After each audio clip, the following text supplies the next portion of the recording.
কথায় আছে চোরের 10 দিন, মালিকের 1 দিন। তো তোমার 10 দিন পূর্ণ হয়ে গেছে, ঠিক আছে? যদি ভেবে থাকো তোমাকে চিনতে পারিনি, সেটা ভুল করছো। তোমার চেহারা আমার ক্যামেরায় বন্দি আছে।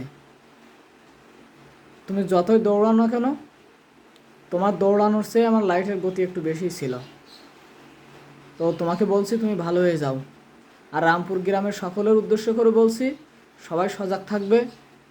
অন্ত রাত্রে যখন যে ঘুম ভাঙে, বাড়ির আশপাশটা একটু চেক করবে, সবার কাছে অনুরোধ রইল। আর তোমার বয়স হয়েছে, যার উদ্দেশ্য করে ভিডিও করা তাকেই বলছি যে তোমার বয়স হয়েছে, ভালো হয়ে যাও। কারণ লুচ্চামি এখন আর মানায় না। যথেষ্ট বয়স হয়েছে তোমার, এখন আর লুচ্চামি মানায় না। আর যেহেতু তুমি আমার গ্রামেরই মানুষ, রামপুর গ্রামেই বাড়ি, একই জায়গায় আমরা বসবাস করি, এমন কিছু করতে বাধ্য করো না যেন তোমার নামটা সবার সামনে আমি উন্মোচন করি। তোমার সম্মানের দিকে তাকিয়ে আমি তোমার নামটা বললাম না। তোমাকে যথেষ্ট সম্মান করি, তাই তোমার নামটা আমি বললাম না।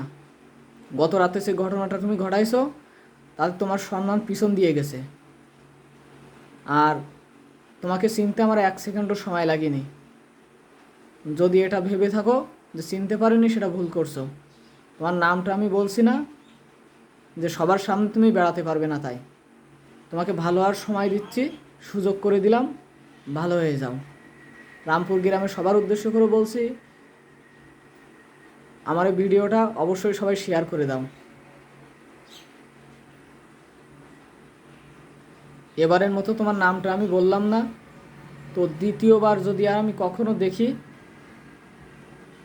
তো সেদিন কিন্তু সবার সামনে তোমার নামটা আমি বলে দেব। প্রথমবার, এর আগেও তুমি অনেকবার আসছো, কিচ্ছু বলিনি, কিন্তু কালকে যেটা করছো সেটা অত্যন্ত খারাপ।